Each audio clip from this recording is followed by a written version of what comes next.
Good morning, everybody. I am doing a shrimp au gratin today. This is something that I have never done before. This will be my first time. But I wanted to say that I'm really enjoying doing my videos, and I thank everybody for watching.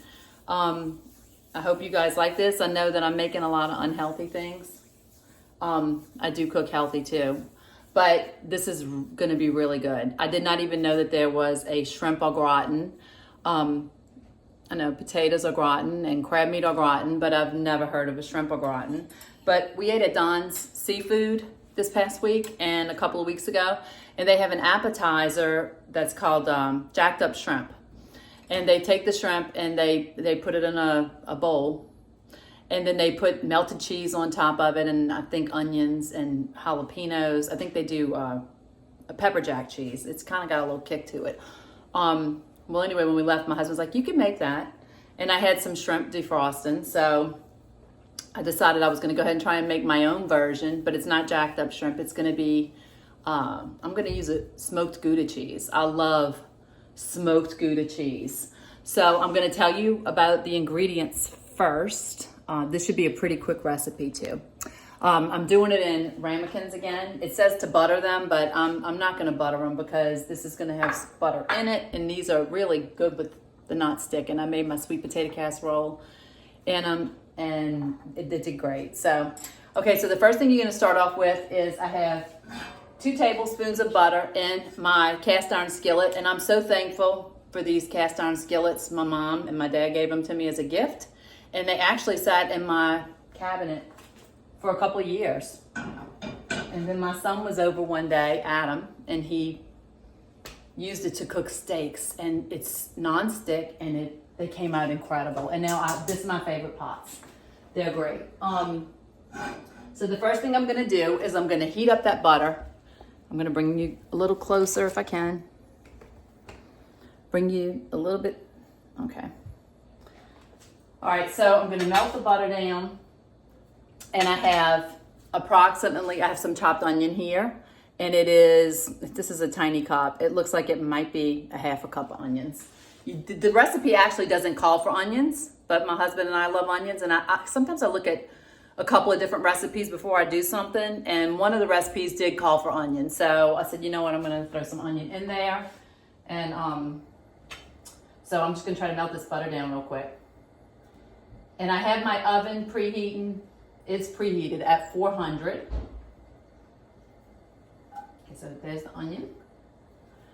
All right. So I'm going to cook that down for just a moment.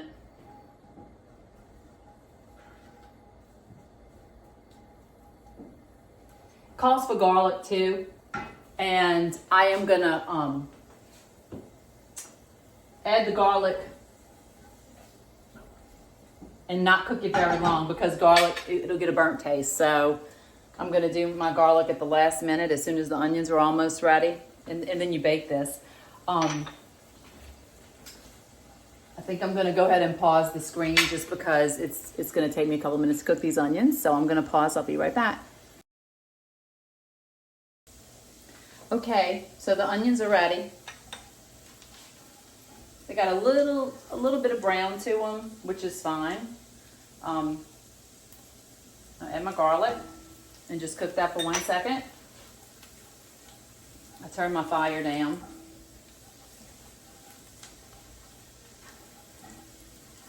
So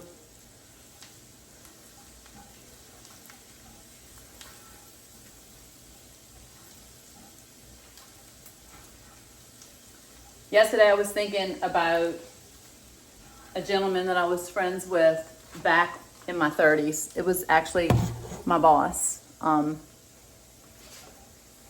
Okay, I'm sorry. I'm going to get on with that in just a moment. Look at this. You add your flour. This is 1 tablespoon of all-purpose flour. I guess that's going to be the thickening agent along with the cheese. After you add this flour in, it's looking really good. I hope you can see it. I don't know if you can. It's looking good. And then you add in 1 cup of heavy cream.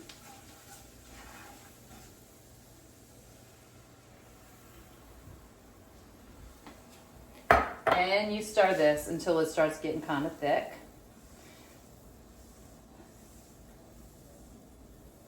Now, one thing that's not in the recipe, I'm going to add just a dash of pepper.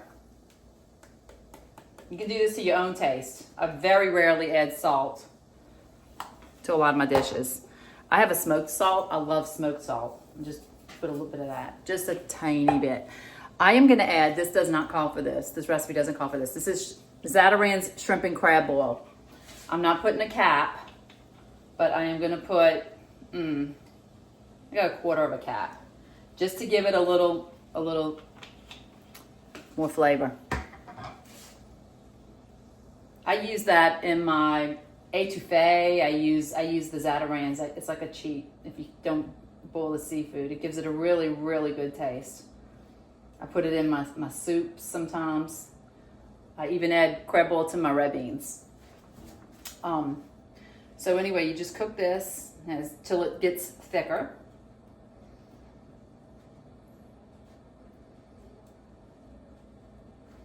So you guys, this is a brand new recipe for me. So I'm really not sure how it's going to come out or what it's going to taste like.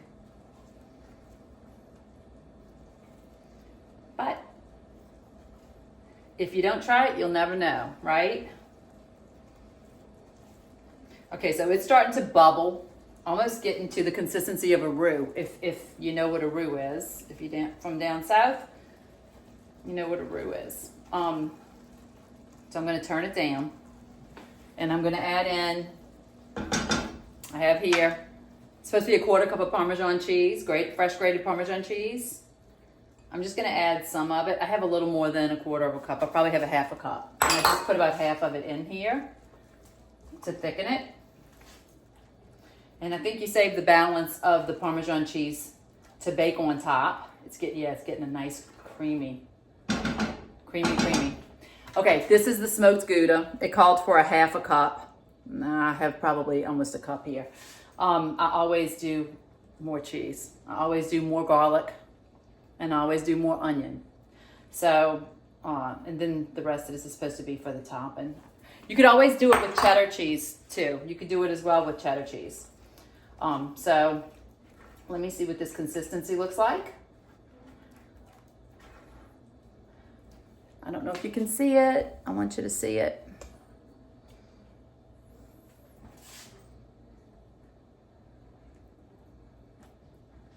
It's pretty thick. It looks like, it's like the thickness of a white gravy. Actually, it looks like a white gravy. And I don't like white gravy, but lots of people do. Okay, so now I have a pound of raw shrimp that you throw into this. Let me drain it just a little bit. I rinsed them and cleaned them. Okay. Shrimp go in there.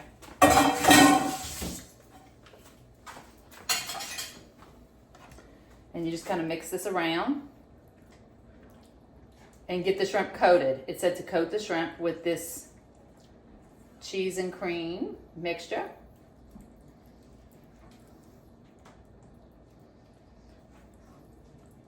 I hope you can see it. Let me move these bowls out of the way. I'm going to pull the camera closer.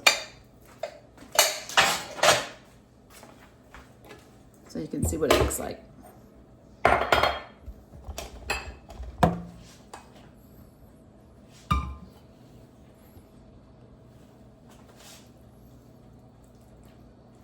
Okay, it's really thick. Okay, so now the next thing, they look like they're pretty much coated. So I'm going to take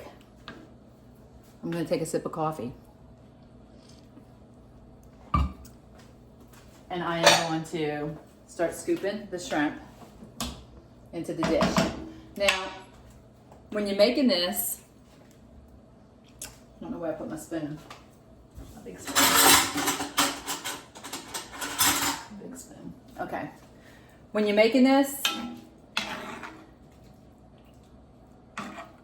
you don't have to put a ton. Shrimp are very filling. So I'm just going to put I'm gonna just actually just layer the bottom of this dish and have enough shrimp to like lay flat on the bottom of this dish. So I'm gonna put one more little one in here. Okay, to lay it flat. All right, let me do these real quick. Anyway, I was saying that I was thinking about a man that I was friends with, and his name is Leonard Lala. I worked for him at NACO Food Service. And congratulations, NACO. I think they've been in business since 1925. So, and his children still run it, and I love the NACO family.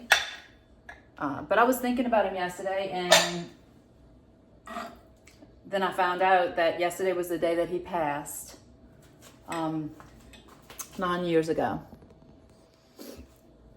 which was, had me thinking that it was the Lord that put him on my heart. He was a good Christian man. He loved the Lord. And I learned so much from him. He was one of my best friends, and he was in his 70s and I was in my 30s. But I listened to the things that he said, and he gave me really good advice in life. So young people, listen to your elders. Like I'm on this kick right now of mentoring and trying to help people make good decisions, wise decisions, because we've been there. We know. But I wanted my precious husband to come into this video. And he's not going to today, but he makes all of this possible, and he is the sweetest, kindest man that I've ever met. I'm very blessed. I can't even put into words how blessed I am. Thank you, Ed, for everything that you do for me and how kind you are to me. And anybody that knows him, which most of you that might watch this video know him. Okay. All right, so this is the dish, and it's just a little flat layer. This is almost like a little appetizer. It's not going to be a big meal, but it could be an appetizer, and it looks pretty good. Okay, so now what you do is you take and you put Italian breadcrumbs. I have some Italian breadcrumbs.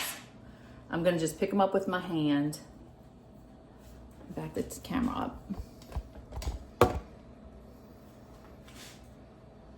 I'm going to just pick them up with my hand and just sprinkle them lightly on top.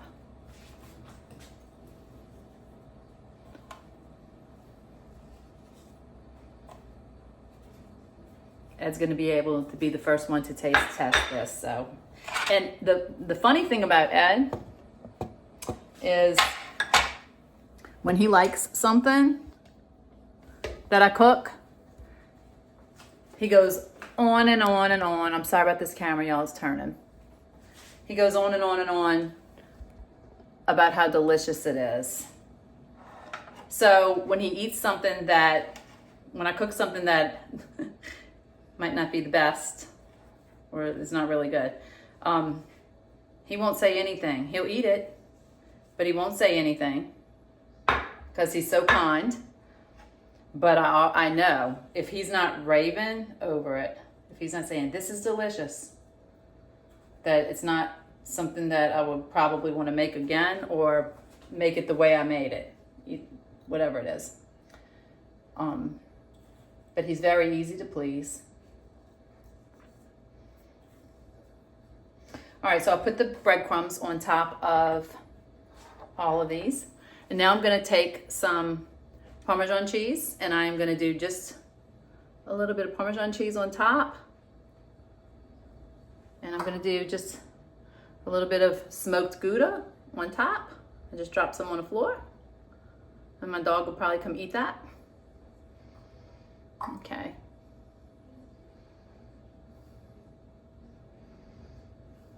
All right, that looks great.